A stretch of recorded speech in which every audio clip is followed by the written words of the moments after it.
Хүннүү гүрэн эд үедээ бол 24 овог аймгийг нэгтгсэн хүчирхэг гүрэн байлаа шүү. Асар өвгөн модон газар нутагт бол хүнүүгийн эзэнт гүрэн өөрсдийн захиргааг тогтоож байсан.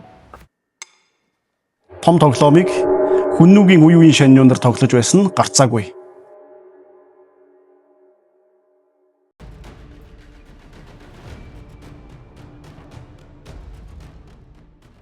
Хүнүүгийн модон шаниу 7 хоног өсөлсөн. Хятадын түүхэнд бол хамгийн ичгэвтэртэй ялагдал гэж үздэг.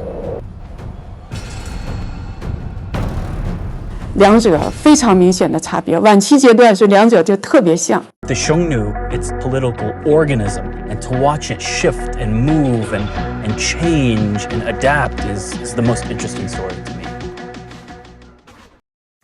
Хүннүүгийн язгууртын булшин уруу харсан пирамид буюу доошо газрын гүн рүүгээ чиглэсэн бүтцтэй байдгийн учир шалтгаан юу юм болоо? Нурсан иргэн дээрээс эртний булш байж магадгүй тэм сэжигтэй толб харагдчихсэн.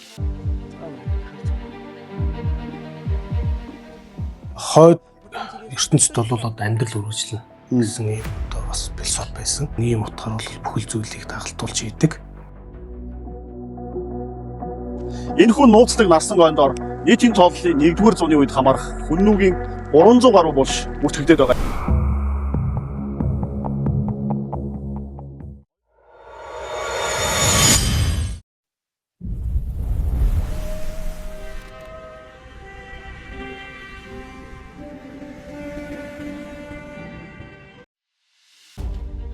Хүннүүчүүдийн байгуулсан хэд хэдэн том хоцорон байгаа л да. Тэрэлжин, дөрвөлжин, бүрхийн, дөрвөлжин, урагшаа, гуадав, хүрээдав гэсэн тийм том хоцорнгууд байна. Тян зээж шань юу тэнгэрийн хүү шань уу гэдэг ийм бичгээр бол тэр дотор хэрмэгэл битүүднэ гэж чимж өгсөн юм чимгэл байгаа даа. Нөгөө хоорондоо нийлдэг металлыг нийлүүлж чадсан нөгөө технологийн хувьд өндөр хөгжсөн байна л гэж хэлэх гээд байгаа. 중국 한의 중원 지역에서 만들어진 다양한 물품들도 출토되었습니다.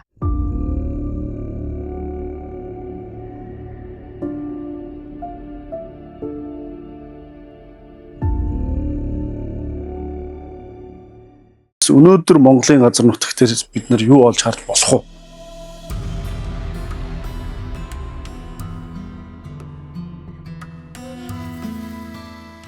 So this skull is the proof of the European Huns and Asian Huns as the same origin.